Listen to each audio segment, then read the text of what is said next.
कि मुनव्वर राना साहब ने तो माँ को कब्जे में कर लिया, राजू पुरी साहब ने बाप को कब्जे में कर लिया, अब हम फूफा और मौसा पे लिखेंगे।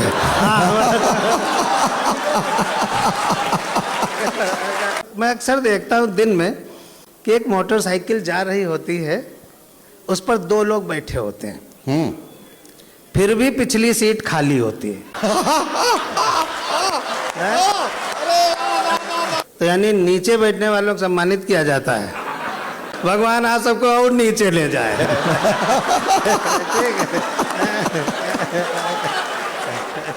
रमजान के महीने में असर की नमाज के बाद एक नौजवान ने इमाम साहब को मस्जिद में रोका और ये कहा कि इमाम साहब एक मसला है, उसको जरा बताते जाइए। उन्होंने कहा अच्छा आप पूछो, क्या पूछना चाहते हो। नौजवान ने कहा कि इमाम साहब ये बताइए, मेरी नई नई शादी हुई है, अगर रोजे की हालत में बीवी को आई लव यू कह दिया जाए तो इससे रोजे पर तो कोई असर नहीं पड़ेगा। इमाम साहब ने उसे सर से पैर तक गौर से देखा और उसके बाद कहा कि देखो भाई, ऐसा है कि अगर आप रोजे की हालत में बीवी को आई लव यू कहेंगे और जिसकी बीवी है अगर उसे पता लग गया तो वो आपके साथ मारपीट करेगा और खामखा आपके खून निकलेगा और आपका रोजा खराब हो जाएगा। और अगर बीवी आपकी अपनी है तो जानबूझकर इतना बड़ा झूठ बोलने की वजह से आपका रोजा खराब होगा, इसलिए इससे बच के रहें तो बेहतर। देखकर ऐसी मोहब्बत बेमिसाल दोस्तों मुझको भी हैरानी हुई, गांव की सब बकरियां रोने लगी जब मेरे बकरे की कुर्बानी हुई। गांव की सब बकरियां रोने लगी जब मेरे बकरे की कुर्बानी हुई। मैं ज़हनी तौर पर आपको आमादा कर रहा हूं, चूंकि बहुत संजीदा माहौल से आपको थोड़े से लाइट मूड के माहौल में लाना चाहता हूं, क्योंकि अब आपको कहकहों के हस्ताक्षर smile man of the India Lucknow में कहकहों के सौदागर के तौर पर अपनी तंजिया और मजाहिया गुफ्तगू और शायरी और कविता के लिए पूरी दुनिया में बहुत मशहूर मेरे बड़े भाई और आप सबके बहुत चहीते शायर और कवि भाई सर्वेश अस्थाना साहब को मैं इस वक्त माइक पे बुलाना चाहता हूं और उनसे गुजारिश कर रहा हूं कि वो अपने कलाम से नवाजें। मुझे बड़ी घबराहट हो रही है। इतनी अच्छी शायरी मैं जिंदगी में दूसरी बार सुन रहा हूं। पहली बार तब सुनी थी जब मैंने खुद कही थी।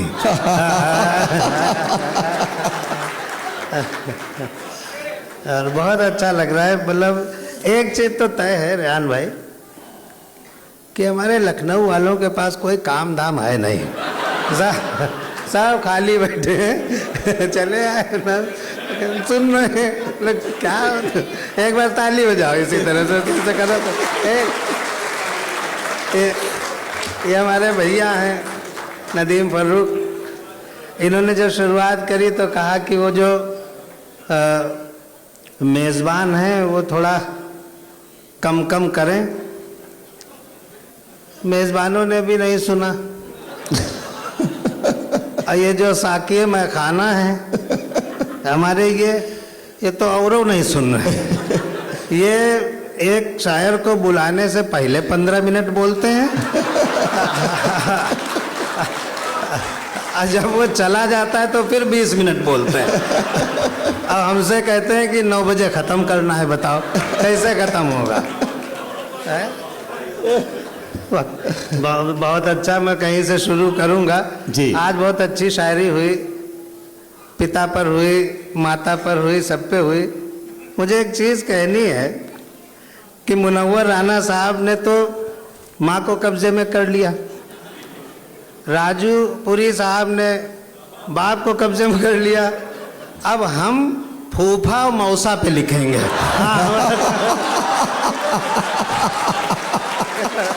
बिल्कुल, बहुत अच्छा सर्वेश भाई, वाह वाह वाह वाह, ये ठीक है। ये बचे हुए हैं दोनों रिश्ते अभी, तो ये सही बात है।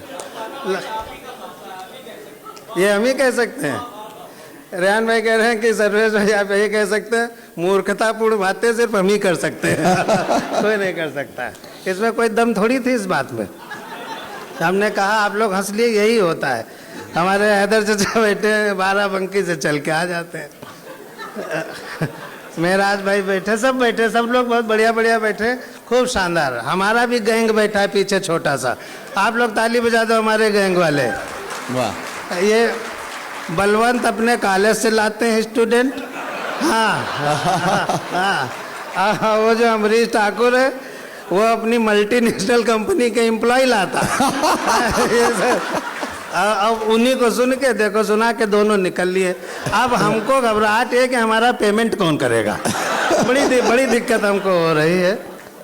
हमारे सामने मीर का बाप बैठा हुआ है, ये अभिषेक शुक्ला। हाँ, सही बात है, सही बात है। लोग कहते हैं कि वो मीर है, ये है, वो हमारे यहाँ मीर का बाप है। बहुत अच्छा, बहुत बढ़िया, वाह, बहुत अच्छे। अभी मैं लखनऊ में रहता ही हूँ भाई, रहता ही हूँ। मैं अक्सर देखता हूँ दिन में कि एक मोटरसाइकिल जा रही होती है, उस पर 2 लोग बैठे होते हैं, फिर भी पिछली सीट खाली होती है। अच्छा।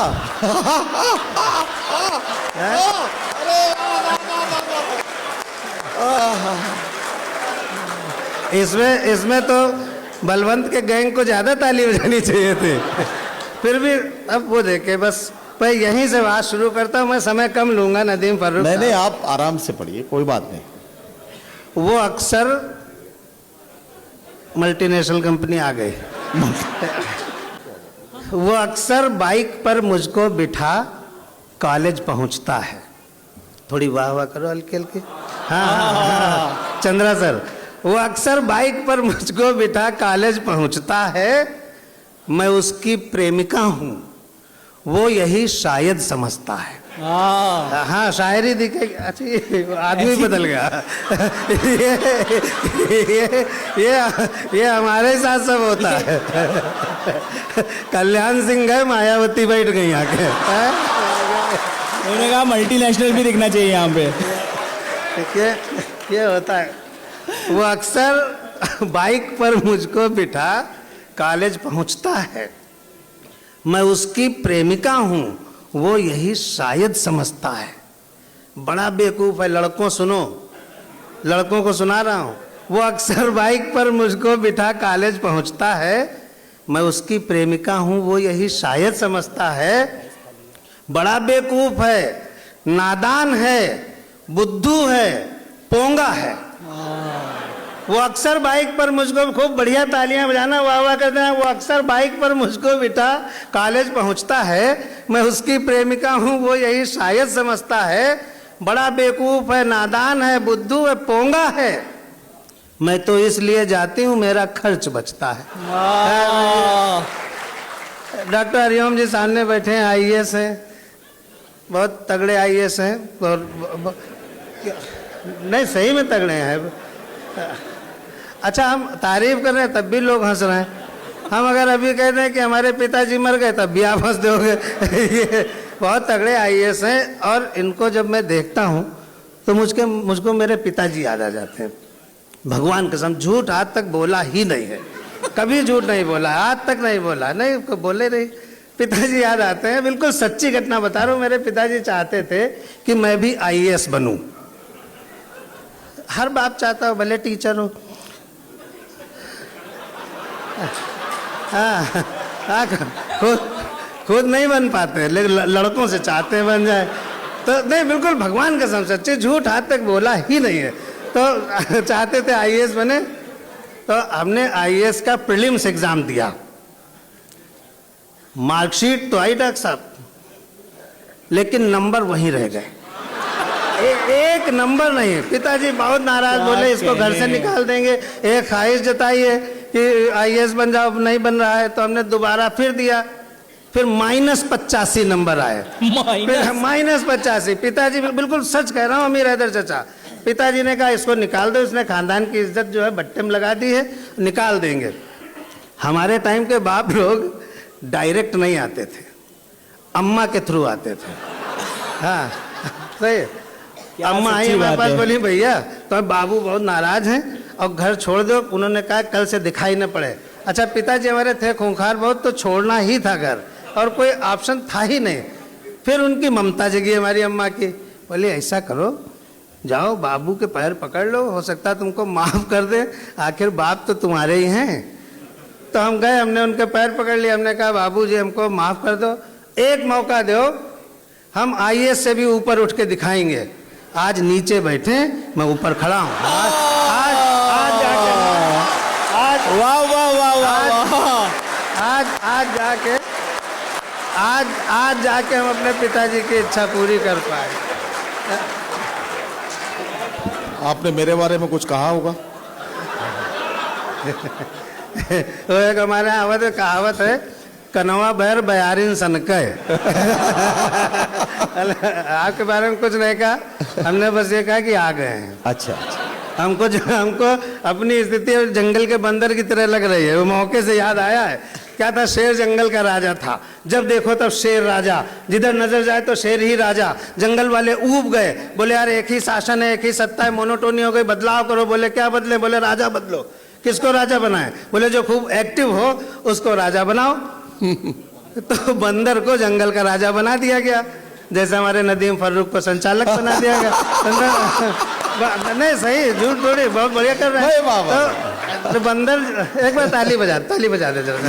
एक बार तो बंदर को जंगल का राजा बना दिया गया। बंदर जंगल के राजमहल में रहने लगा। डॉक्टर साहब बहुत ध्यान से सुनिएगा। बंदर राजमहल में रहने लगा। बंदर जंगल के, एक दिन बकरी आई, वही वाली जिसके बकरे को काट दिया गया था। वो बकरी आई रोती हुई, बोली राजा साहब शेर ने हमारे बच्चे को पकड़ लिया है, आप चलो बचाओ चल के। हाँ। बंदर बोला हाँ हाँ क्यों नहीं, चलते हैं बचाएंगे। बंदर पहुंचा, देखा शेर बच्चे को दबाए पेड़ के नीचे बैठा है। बंदर दौड़ा, लपक के पेड़ पे चढ़ गया, एक डाल से कूदा, दूसरी पे, तीसरी पे, चौथी पे, पांचवी पे, छठी पे, सातवीं पे। तो बकरी और जोर जोर से रोने लगी, बोली राजा साहब जल्दी बचाइए, नहीं तो शेर बच्चे को खा जाएगा। अब बंदर का जवाब, हिंदुस्तान की राजनीति और आप सबकी घनघोर तालियां, जल्दी बचाइए नहीं तो शेर बच्चे को खा जाएगा। बंदर बोला देखो बकरी, तुम्हारा बच्चा बचे या ना बचे, हमारी भागदौड़ में कोई कमी हो तो बताओ। तो वाह वाह वाह वाह। तो नदीम सर्वेश भाई क्या कहना ये AEBA। अच्छा हम सब भगवान कसम बता रहे हैं, हम जब से आए तो हम AEBA का मतलब सोच रहे हैं आखिर है क्या। अच्छा इसमें 80% को नहीं पता क्या है। इसका मतलब है अंदाज, बयां और। ये हमको जब बताया हमारे भाई तारिक कमर ने, तब हम समझ पाए। और ये आस, इसका तो हमको मतलब ही नहीं पता ये काहे रखे गए, लेकिन ये आस है अगर, तो हम भी उम्मीद हैं। वाह वाह वाह वाह। आइए अब मैं एक कविता सुना देता हूँ। हमको एक्चुअली याद नहीं रहता, लखनऊ में हम इतना ज़्यादा सुनाते हैं कि हम सेचुरेट टाइप के हो गए।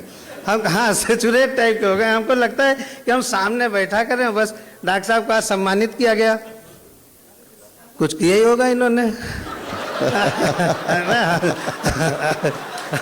नहीं सही, हम तो, अच्छा हमको नहीं किया गया, इसका मतलब हमने कुछ नहीं किया है। अगली बार हम करके आएंगे। तो शाहजिया जी अगली बार हमारा नाम घोराएंगे, ऐसे घोराएंगे। आइए सर। कहाँ बैठे होते सर? सामने बैठे होते। तो यानी नीचे बैठने वालों को सम्मानित किया जाता है। तो मैं सभी नीचे वालों को प्रणाम करता हूँ।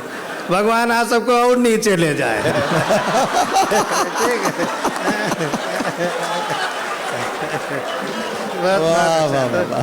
डॉक्टर साहब वो सम्मान आपको मिला।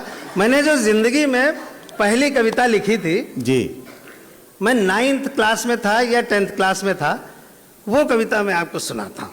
स्वागत। और वो डॉक्टर साहब को चूंकि सम्मान मिला है तो वो 2 मिनट की है, फिर उसके बाद एक ठहाकेदार सुना दूंगा, बैठ जाऊंगा। हालांकि काम मेरा हो गया है।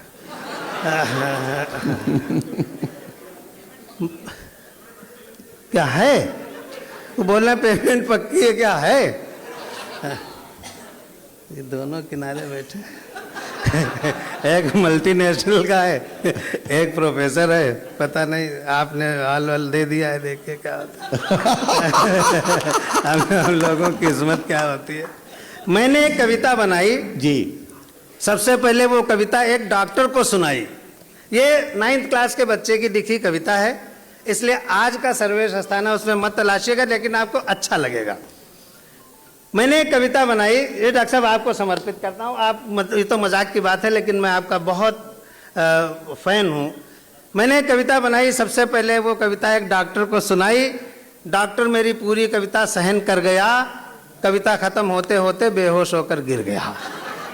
सहन कर गया, बेहोश होकर गिर गया। डॉक्टर को होश नहीं आ रहा था, मेरा दिल घबरा रहा था। डॉक्टर को होश नहीं आ रहा था, मेरा दिल घबरा रहा था कि अरे मैंने उसे सिर्फ एक कविता ही तो सुनाई थी। अब अगली पंक्ति पे ताली उठे कि अरे मैंने उसे सिर्फ एक कविता ही तो सुनाई थी। कोई सिलेंडर के बढ़े हुए दामों की लिस्ट तो नहीं दिखाई थी, कोई गैस सिलेंडर के बढ़े दामों की लिस्ट तो नहीं दिखाई थी। इतने में डॉक्टर को होश आया, इतने में डॉक्टर को होश आया। उसने अपनी पलकों को ऊपर उठाया, उसने मुझे देखा, मुझे परखा, मेरी तरफ झपटा, मेरी तरफ लपका, मुझे पकड़ लिया, मुझे अपने शिकंजे में जकड़ लिया। वाह। बोला कवि नौकरी करोगे? क्या कहना। बोला कवि नौकरी करोगे, अपनी कविताओं से विज्ञान की सेवा करोगे? हमने कहा डॉक्टर साहब क्या करना है बताइए, मैं विज्ञान और देश के काम कैसे आ सकता हूँ, जरा समझाइए। बोले तुम्हें कुछ नहीं करना है, हमारे साथ अस्पताल चलना है। अरे वाह। तुम्हें कुछ नहीं करना, आपकी मुस्कान टाके में तब्दील हो। हमें कुछ नहीं, तुम्हें कुछ नहीं करना है, हमारे साथ अस्पताल चलना है। तुम न चलो, हमें चलने दो। एक्चुअली क्या है, संचालक की आदत होती है कि शायरी को रिपीट करता है। ये शायरी है नहीं हमारी, मैं रिपीट करते तो हम हमारा टूट जाते हैं। इनकी आदत बहुत बुरी है। चलो इनकी नहीं, सभी की होती है। जब हम निजामत करते हैं तो हम भी वही कर्म करते हैं जो ये कर रहे हैं। अब देखिए टूट गया तारतम्य में, अब फिर हमको शुरू से लाना पड़ेगा। टाइम वेस्ट होगा इनका कि नहीं होगा। डॉक्टर को होश नहीं आ रहा था, मेरा दिल घबरा रहा था। उसने कहा कभी नौकरी करोगे? हमने कहा क्या करना है बताइए। बोले तुम्हें हमारे साथ अस्पताल चलना है, वहाँ ऑपरेशन थिएटर में जाना है और अपनी कविताएं सुनाना है। वहाँ ऑपरेशन थिएटर में जाना है, अपनी कविताएं सुनाना है। मेरा दावा है तुम्हारी कविता सुनकर मरीज बेहोश हो जाएगा, उसको 8-10 घंटे से पहले होश नहीं आएगा। इस बीच उसका सफलतापूर्वक ऑपरेशन कर दिया। वाह वाह वाह वाह। और फिर बोला कि एनेस्थीसिया बेकार है, बेहोशी की दवा। एनेस्थीसिया बेकार है, तुम्हारी कविताओं के आगे लाचार है। एनेस्थीसिया बेकार है, तुम्हारी कविताओं के आगे लाचार है। उसके ज्यादा होने पर तो फिर भी होश आ सकता है, लेकिन तुम्हारी एक कविता ज्यादा होने पर मरीज परलोक सिधार सकता है। वाह वाह वाह। तो भाइयों बहनों, अब मैं रोज अस्पताल जाता हूँ। अब भाइयों बहनों, मैं रोज अस्पताल जाता हूँ, वहाँ डोज के हिसाब से कविता सुनाता हूँ। वाह। मैं रोज अस्पताल जाता हूँ, वहाँ डोज के हिसाब से कविता सुनाता हूँ। इस तरह से बंदा विज्ञान और देश के काम भी आ रहा है और उसकी कविताओं का असली इस्तेमाल भी हो रहा है। ये 9th क्लास में मैंने लिखी थी। 9th क्लास के बच्चे को आप एक बार ताली बजा दें तो वो थोड़ा बड़ा हो जाए, है ना। अब एक कविता ये मैंने नहीं सुनाई है, 3 लोगों का चरित्र चित्रण है और बहुत ऐसी जगह से ये कविता उठाई कि अगर जरा सा हम भटकेंगे तो वो कविता हो सकता है कि डाउन हो जाए, मतलब बिलो बेल्ट हो सकती थी। लेकिन अगर सावधानी न बरती जाती तो खराब हो जाती।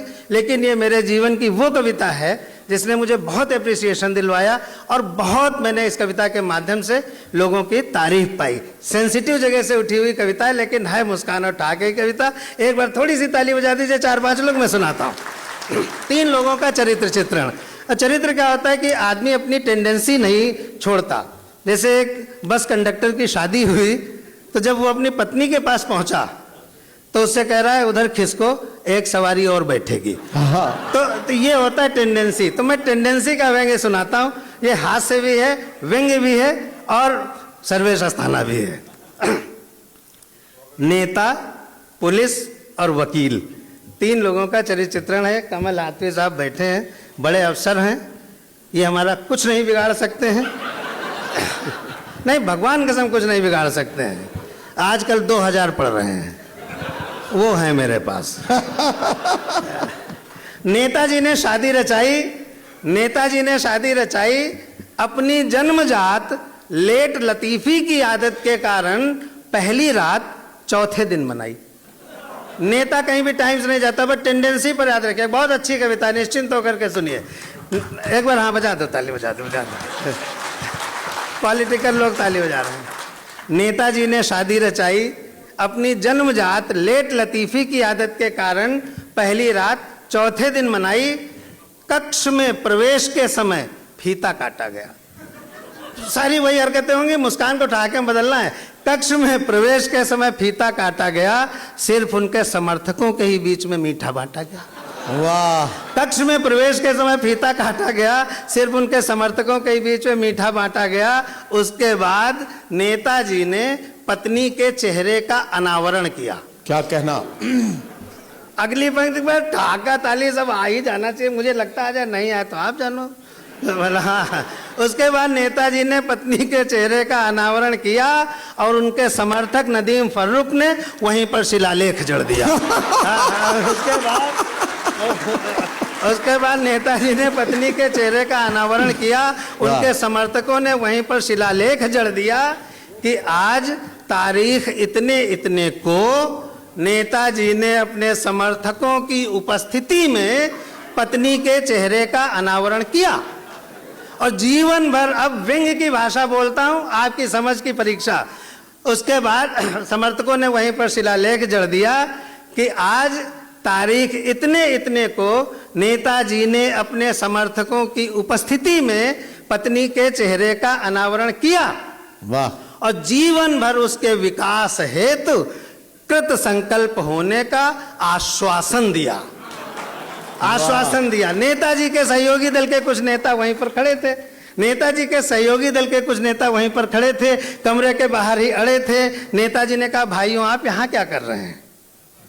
नेताजी ने कहा, भाइयों आप यहाँ क्या कर रहे हैं? सहयोगी दल के नेता बोले, नेताजी हम कर कुछ नहीं रहे हैं। सहयोगी दल, नेताजी राष्ट्रीय व्यंग्य है ये, अच्छी तालियां उठनी चाहिए। सहयोगी दल बोले, नेताजी हम कर कुछ नहीं रहे हैं, सिर्फ आपको बाहर से समर्थन दे रहे हैं। वाह। सिर्फ आपको बाहर से समर्थन दे रहे हैं। उसके बाद अमीर हैदर चचा, उसके बाद नेताजी ने पहली रात बिताई।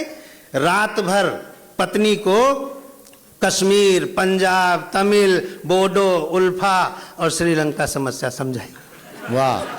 रात भर पत्नी को कश्मीर, पंजाब, तमिल, बोडो, उल्फा, श्रीलंका समस्या समझाई और सवेरे जय हिंद कह के संसद चले गए। सवेरे जय हिंद कह के संसद चले गए। और अगली पंक्तियां अगर व्यंग्य की भाषा हो तो हर पढ़ा लिखा ताली बजा दे। और सवेरे जय हिंद कह के संसद चले गए। पत्नी के स्वप्न आजादी के बाद की जनता की आकांक्षाओं की तरह रेत के महलों के समान ढह गए। जहाँ नेता होता है वहाँ उसका एक शेडो चलता है, पुलिस वाला। कमल भाई तुम देखो नहीं हमारी तरफ, उधर देखो।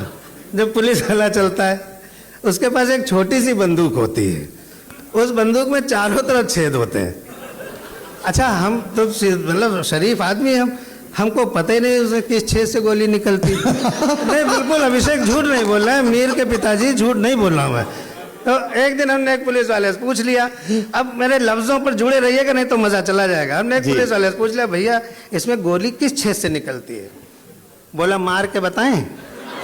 तो हमने जो जवाब दिया उस पर आपकी मुस्कुराहट निकले। बोला मार के बताएं। हमने कहा नहीं नहीं नहीं नहीं, आप नेताजी के लिए रखे गए हैं। वाह वाह वाह। कोई बात नहीं, वाह वाह। कोई बात नहीं। पुलिस वाले ने ब्याह रचाया, पुलिस वाले ने ब्याह रचाया। पहली रात में ही पत्नी को चौंकाया। पुलिस वाले ने ब्याह रचाया, पहली रात में ही पत्नी को चौंकाया। बोला 100 रुपए लाओ। बोला 100 रुपए लाओ वरना पहली रात आलमबाग थाने में बिताओ।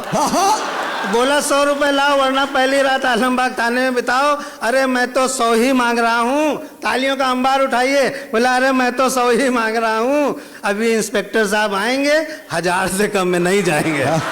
ये प्रवृत्ति का व्यंग्य है। प्रवृत्ति का व्यंग्य। जहाँ ये होते हैं नेता और पुलिस होते हैं वहाँ वकील होता ही होता है। बस 2-3-4 मिनट और बचा है मेरा काम। पुलिस वकील जरूर होता है। अब वकील की पहली रात सुनिए। जो वकील साहब यहाँ बैठे हूँ उनके लिए नहीं कह रहा हूँ, बाकी सबके लिए कह रहा हूँ। हालांकि कह मैं उन्हीं के लिए रहा हूँ जो यहाँ बैठे हैं।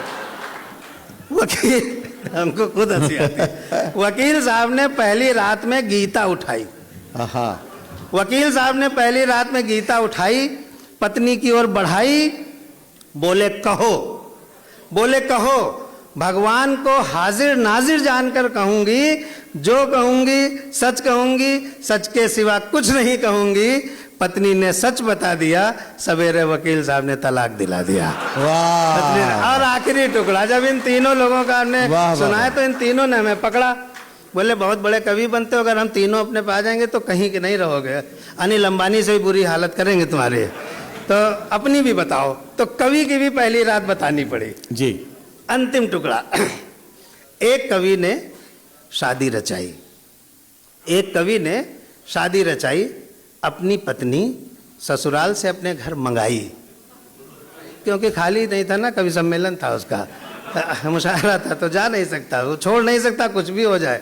एक कवि ने शादी रचाई, अपनी पत्नी ससुराल से अपने घर मंगाई, पहली रात में ही हंसा, पहली रात में ही हंसा, मन ही मन बोला एक परमानेंट श्रोता फंसा।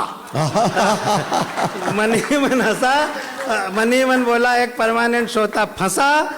अब रोज कविता में नए प्रयोग लाऊंगा, नदीम फर्रुख साहब, अब कविता में रोज नए प्रयोग लाऊंगा और सारे के सारे इसी पर अजमाऊंगा। वाह वाह वाह। उसके बाद कवि पहली रात बिताने लगा, स्पष्ट है कि अपनी शायरी और कविताएं सुनाने लगा। उसकी धर्मपरायण पतिव्रता पत्नी अपने पति की सारी कविताएं सहन कर गई और बेचारी सवेरे दरवाजा खोले जाने से पहले ही मर गई। Thank you so much. वाह वाह वाह।